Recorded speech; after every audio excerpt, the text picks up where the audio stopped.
नमस्कार विद्यार्थी मित्रांनो, मी डॉक्टर सरोज कोकणे फ्रॉम कोल्हापूर। विद्यार्थी मित्रांनो, आज मी तुमच्या पुढे वुमन्स मेडिकल कॉलेज जे आपलं पुण्यामध्ये आहे, खूप फेमस आहे। खूप साऱ्या विद्यार्थ्यांना पालकांना पण याच्याविषयी माहिती असेलच, पण त्याविषयी अगदी पूर्ण डिटेल्स माहिती घेऊन मी आज हा व्हिडिओ बनवत आहे। तर आपण त्यांना त्या कॉलेजला आपण सिम्बायोसिस वुमन्स मेडिकल कॉलेज असं म्हणतो।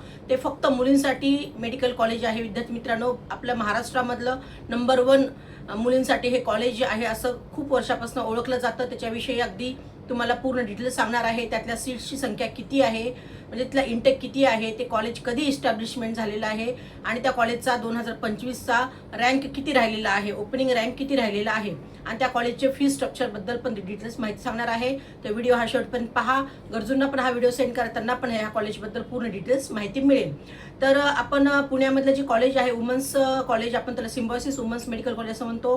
तिथली सीटची इंटेक आहे 150चा तिथला पूर्णपणे सीटचा इंटेक आहे आणि ते इस्टॅब्लिशमेंट 2020चं आहे आणि तिथलं आपण स्टेट म्हणलं तर आपलं महाराष्ट्र स्टेट येतं आणि फीस जर म्हणले तर तिथे 10 लाख रुपये फीस पर इयर आहे आणि ते कॉलेज आणि प्लस युनिव्हर्सिटी असं म्हणून ते ओळखलं जातं। तर त्या कॉलेजचा कट ऑफ 2025चा जर विचार केला तर आपल्याला ह्या कॉलेजमध्ये ओनली ओपन कॅटेगरी म्हणूनच आपल्याला तिथे कन्सिडर केलं जातं, कारण तिथे SC STचा रिझर्वेशन कॅटेगरी नसते, ही गोष्ट लक्षात घ्या। आणि हे कॉलेज पूर्ण 100% MCC मार्फतच इथल्या सीट्स भरल्या जातात आणि 100% ओपन कॅटेगरीमधून सीट्स भरल्या जातात आणि त्या कॉलेजला आपण डीम्ड मेडिकल कॉलेज असं म्हणून ओळखलं जातं किंवा डीम्ड वुमन्स कॉलेज युनिव्हर्सिटी असे म्हणून खूप सारे लोक यांना असं ह्या नावाने पण ओळखले जातात। पण त्या कॉलेजचा कट ऑफ खूप हायर साईडला आपल्याला पाहायला मिळतो विद्यार्थी मित्रांनो। पण त्या कॉलेजचं जर आपण पाहिलं तर फी स्ट्रक्चर इतर कॉलेजच्या मानानं कमी आहे, त्यामुळे तिथला ओपनिंग रँक 2025चा किती राहिलेला होता तर 5473 वरती ओपनिंग रँक राहिलेला आहे। तर ज्या विद्यार्थ्यांना त्या कॉलेजमध्ये जर ॲडमिशन पाहिजे असेल किंवा त्या कॉलेजबद्दल अधिक माहिती आणखी पाहिजे असेल तर नक्कीच तुम्ही मला कॉन्टॅक्ट करू शकता। मी माझा नंबर डिस्क्रिप्शन बॉक्समध्ये दिलेला आहे, व्हॉट्सअप लिंक पण दिलेली आहे, त्याही लिंकला तुम्ही क्लिक करून जॉईन होऊ शकता आणि वरचीवर नवीन डेली अपडेट्स पाहू शकता। तर विद्यार्थी मित्रांनो, हे झालं आपलं महाराष्ट्रामधलं फक्त मुलींसाठी हे कॉलेज आहे। त्याचबरोबर अगदी जर भारत देशामध्ये म्हणले तरी पण 4 ठिकाणी असे फक्त मुलींसाठी MBBS कॉलेजेस आहेत, तर त्याविषयी पण अगदी मी तुम्हाला डिटेल्स सांगणारच आहे। तर जे आपल्या महाराष्ट्राच्या लागून जे तेलंगणा राज्य असं आहे त्या ठिकाणी अगदी माला रेड्डी वुमन्स मेडिकल कॉलेज म्हणून पण ते खूप अगदी नावाजलेलं कॉलेज आपल्याला माहिती असेलच, त्याविषयी पण अगदी मी डिटेल्स सांगणारच आहे।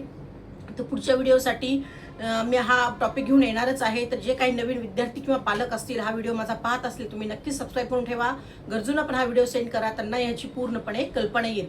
आणि जे माला रेड्डी वुमन्स युनिव्हर्सिटी जी आहे, आपण मेडिकल कॉलेज म्हणतो, तिथला कट ऑफ फार कमी पाहायला मिळतो, कारण तिथली थोडी फी स्ट्रक्चर जास्त असल्यामुळे तिथला ओपनिंग रँक लास्ट इयरचा फार कमी राहिलेला आहे।